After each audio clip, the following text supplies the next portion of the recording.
Welcome to our channel. Today we how to authorize with BigQuery using OAuth and service accounts. Complete guide step by. To begin authorizing with BigQuery using OAuth and service accounts, first, navigate to the Google Cloud Console.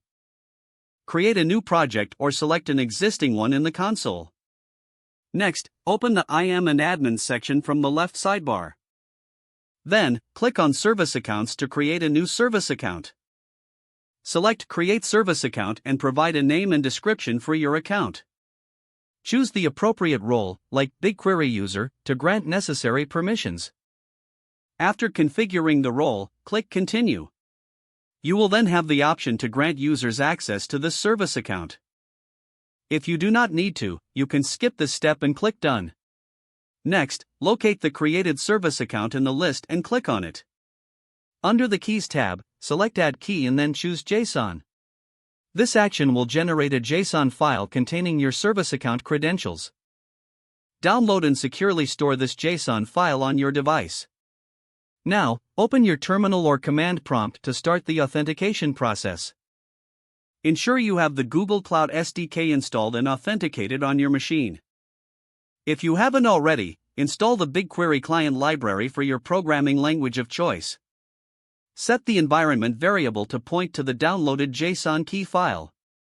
For instance, you can run export Google_application_credentials /path/ to /your/service account file.json in your terminal. Now, you can create a BigQuery client in your application. If you are using Python, import the BigQuery client library as follows. From google.cloud import BigQuery. Instantiate the BigQuery client with the necessary credentials. Now you can start querying datasets and managing your BigQuery resources programmatically. Be sure to handle any errors and exceptions to ensure a smooth experience. Monitor your API usage as this will help you manage costs effectively. Finally, remember to manage permissions and keep your service account secure. With these steps, you have successfully authorized with BigQuery. This sets the foundation for data analysis and management using Google BigQuery. If the page does not load, refresh the browser or try again in a private or incognito window. Make sure you are using the correct email address, then retype it carefully to avoid small typos.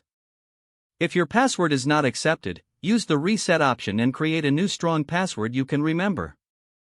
Don't forget to like this video and subscribe to our channel for more step-by-step tech guides.